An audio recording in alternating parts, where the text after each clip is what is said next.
Welcome to our continuing series, Questions and Answers for a World in Crisis.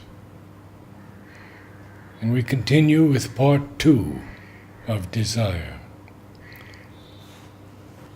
From Sri Aurobindo. It means the life energy which comes from within and is in consonance with the psychic being. It is the energy of the true vital being.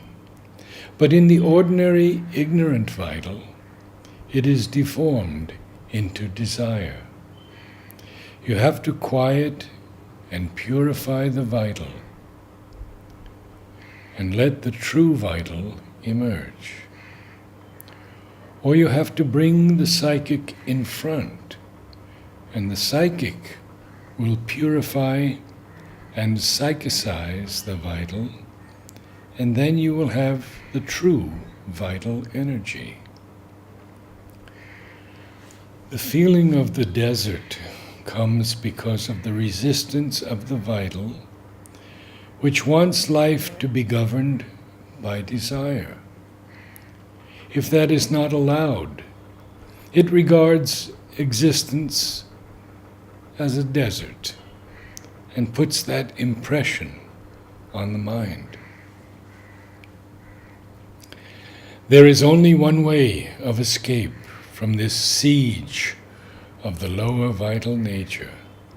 It is the entire rejection of all egoistic vital demand, claim, and desire, and the replacement of the dissatisfied vital urge by the purity of psychic aspiration. Not the satisfaction of these vital clamors, nor either an ascetic retirement is the true solution, but the surrender of the vital being to the divine, and a single-minded consecration to the supreme truth into which desire and demand cannot enter. For the nature of the supreme truth is light and ananda. And where desire and demand are, there can be no ananda. From the Mother. Question.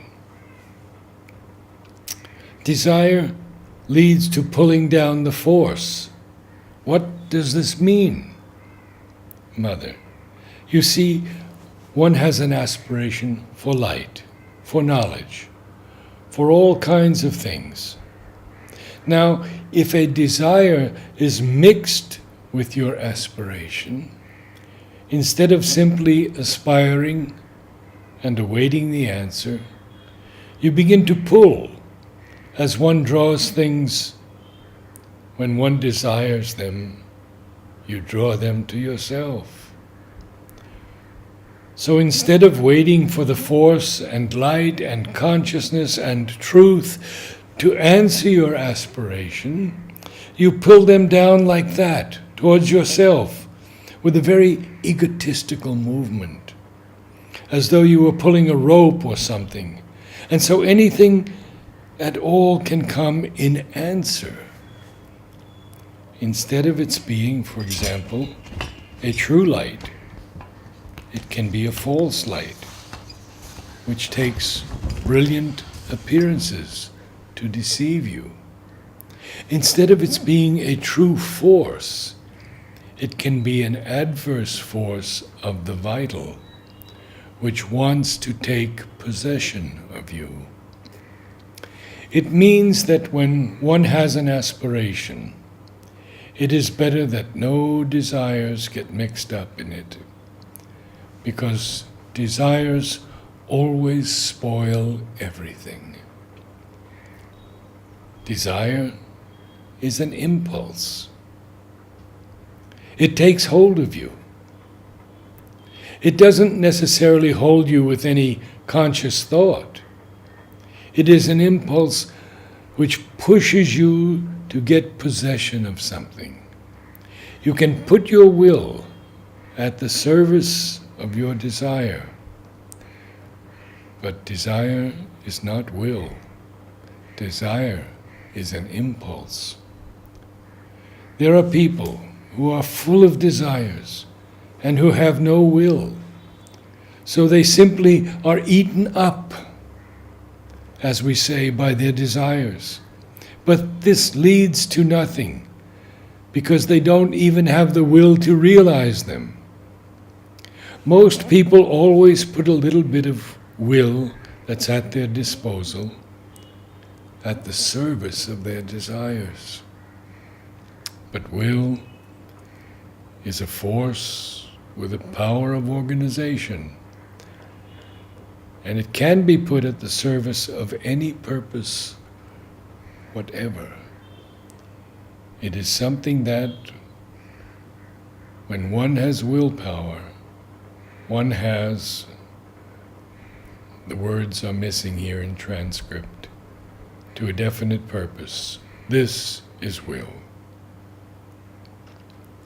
You must not mistake desire for will. Desire is an impulse. It seizes you, you know. It clings to you, holds you. And then, if you let desire do what it likes, well, it makes you do anything at all. And it makes use of your will. But usually, a desire is something violent, passionate, and transient. Rarely is it very sustained. It does not have the stuff, the organization of a sustained effort. When a desire seizes you, it can make you do anything, whatever, but impulsively, not methodically. Some people cherish this idea all their life. When they are told that they should overcome their desires, they say, the easiest way is to satisfy them. This kind of logic seems impeccable, but the fact is that it is not the object desired that has to be changed. It is the impulse of desire, the movement of desire. And for this, a great deal of knowledge is needed. And this is difficult for a very young child. In fact, perhaps one should begin by shifting the movement to things which it is better to have from the true point of view, and which it is more difficult to obtain. If one could turn this impulsion of desire towards for example, when a child is full of desires, if one could give him a desire of a higher kind, instead of its being a desire for purely material objects, you understand, and altogether transitory satisfaction, if one could awaken in him the desire to know, the desire to learn, the desire to become a remarkable person. In this way, begin with that. As these things are difficult to do, so gradually he will develop his will for these things. Or even from the material point of view, the desire to do something difficult, as, for example, construct a toy which is difficult to make, or give him a game of patience, which requires a great deal of perseverance. It is impossible to satisfy desire perfectly. It is something impossible. And also to renounce desire. You renounce one desire, and you have another. Therefore, both are relatively impossible. What is possible is to enter into a state where there is no desire. It is always said that it is desire which creates difficulties. And indeed, it is like that. Desire may simply be something added to the vibration of will. The will, when it is the one will, the supreme will expressing itself, is direct, immediate. There are no possible obstacles, and so everything that delays, hinders, causes complication or even failure is necessarily an admixture of desire. I think what you mean to say is this, that if you are in relation with your true soul, it is relatively easier to get rid of the desire soul. But that is a different position. One must first of all have found his psychic being and identified oneself with it. It is only afterwards that you can be busy with your desire soul and convince it of its imbecilities. Question to the mother. Sweet mother, is desire contagious? Mother.